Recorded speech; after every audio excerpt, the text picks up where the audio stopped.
Corona এলো, dengue এলো, নীল কত প্রাণ। সকল সাপই বিষাক্ত ভাই, বলে যায় প্রাণ। রাসেল ভাইপার ব্যতিক্রম নয়, ব্যতিক্রম তার নাম। হেফাজতের মালিক আমার আল্লাহ সুবহান। আতঙ্ক নয়, সতর্কতায় চলিব সবাই। দাজ্জাল থেকেও রক্ষা করবেন আল্লাহ মালিক সাই।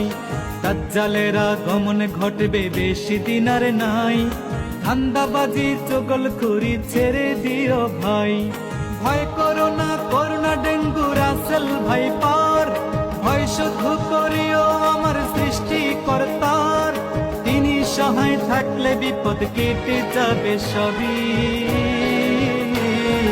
আগুনেও পড়ে নাই গো ইব্রাহিম নবী।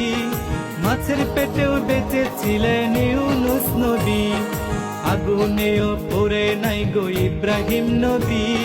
মাছের পেটেও বেঁচেছিলেন ইউনুস নবী।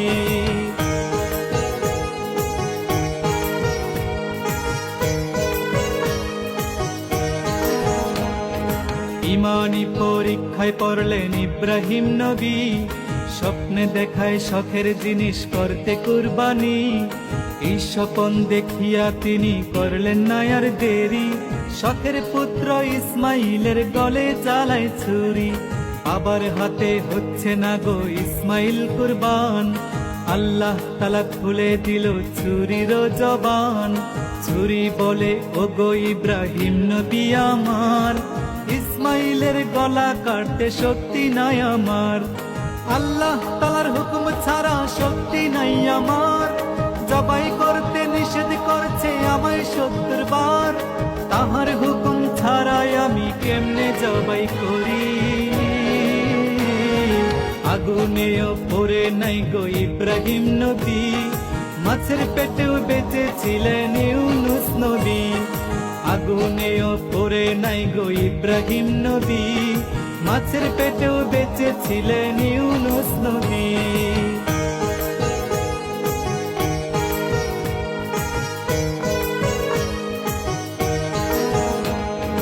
অলিয়া উলিয়ার বাংলাদেশে হচ্ছে কত কাণ্ড। লেবাস দেখে যায় না চেনা, কে সাধু কে ভণ্ড। জ্ঞানী গুণী লোক মূর্খের কাছে হচ্ছে লাঞ্ছিত। মানুষের ক্ষতি মানুষ করছে অবিরত। ডাক্তারের কাছেও রোগী নয় এখন নিরাপদ। অনেক ডাক্তার সেবার নামে বাড়াইয়া দেয় বিপদ। সিন্ডিকেটের ব্যবসা এখন চলছে সব জায়গায়। সুয়ের জায়গায় কুড়াল দিয়া লক্ষ টাকা নামায়। দিনে দিনে ঘটছে কত আজব ঘটনা। মনে হয় যে কিয়ামত তার বেশি দূরে না। ধরা পড়লে ছাড় পাবে না কান্দিয়া কান্দিয়া। নমরুদার ফেরাউনের অনুসারীগণ, ধান্দাবাজির মজা বুঝবে পরিলে কাফন। নমরুদার ফেরাউনের অনুসারীগণ, ধান্দাবাজির মজা বুঝবে পরিলে কাফন।